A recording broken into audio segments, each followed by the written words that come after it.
Okay, in this portion of the video, we're going to discuss asthma, and we're going to discuss COPD and a quick overview of pulmonary function testing and the pathologies that you can identify with that. So we need to understand that COPD is an umbrella term that includes the 5 diseases that are obstructive. Everything else is restrictive. So chronic bronchitis, emphysema, bronchiectasis, asthma, and cystic fibrosis are all obstructive diseases. So you want to have those set apart and know the signs and symptoms and know how to measure the severity of each of those diseases in order to be able to get those questions correct.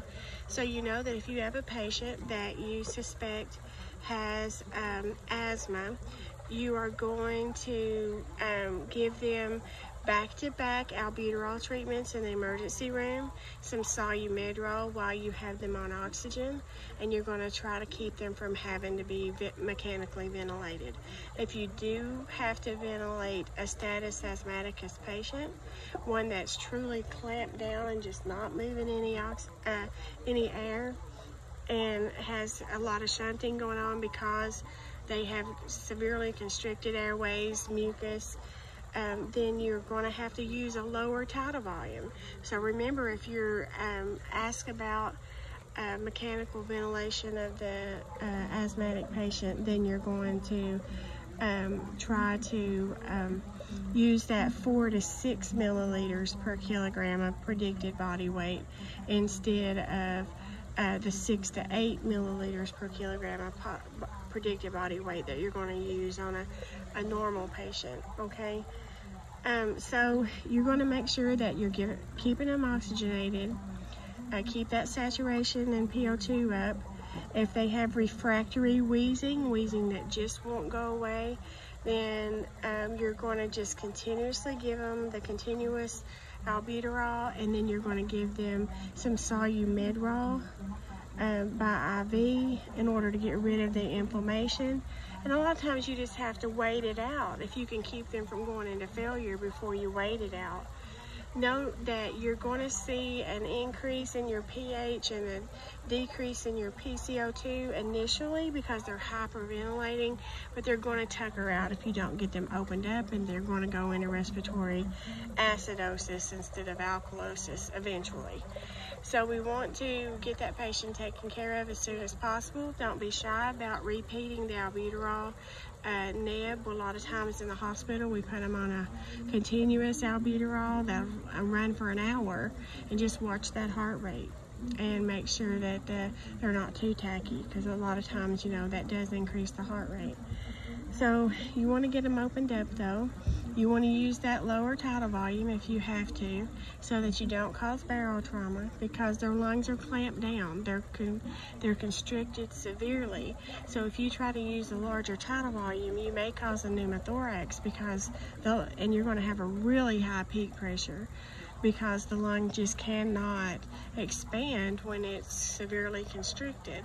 So you could cause more problems. So the best thing to do is get that inflammation reduced before you try to use larger tidal volumes. So use that 4 to 6 milliliters per kilogram of predicted body weight. Now, you're going to be asked about what to do for that patient long term.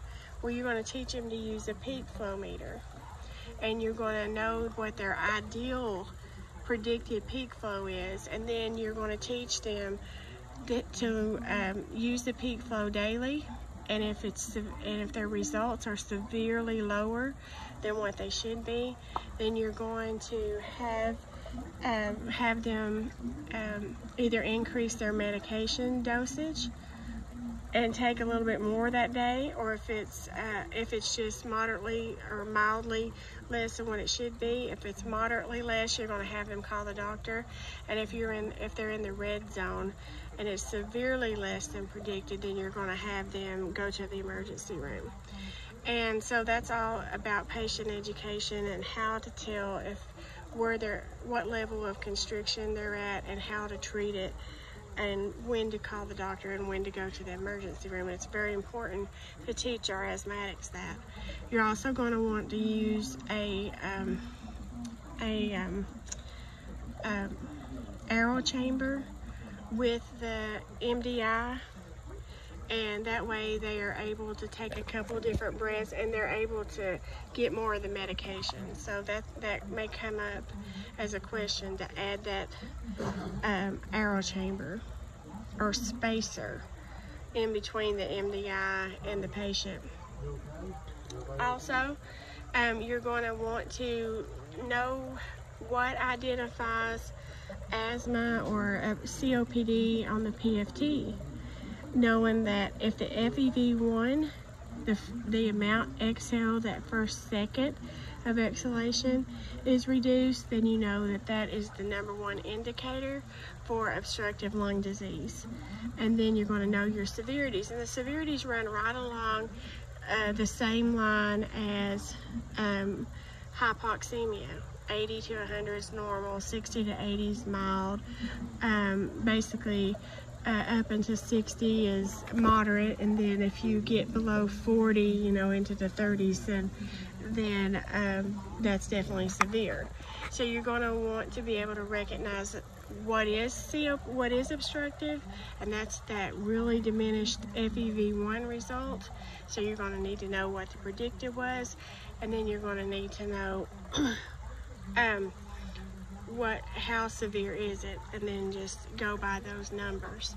And then if it is a restrictive problem, that's any disease outside those 5 COPD diseases, then you're going to want to be able to identify that by a decreased ability to get air in, which is your FVC.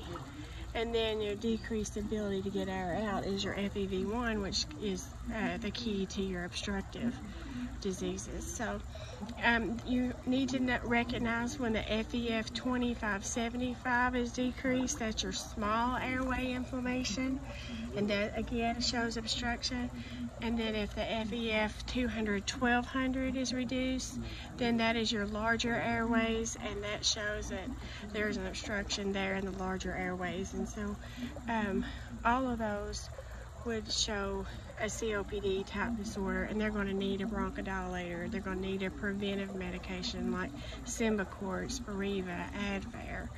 So you're going to make sure that you have the right medications for them, that you recognize which medication goes with which pathologies, that you have the right signs and symptoms with all your pathologies. So I would make a card, if you haven't already, and just gather the information about each pathology and go over that and understand that till you're able to explain it.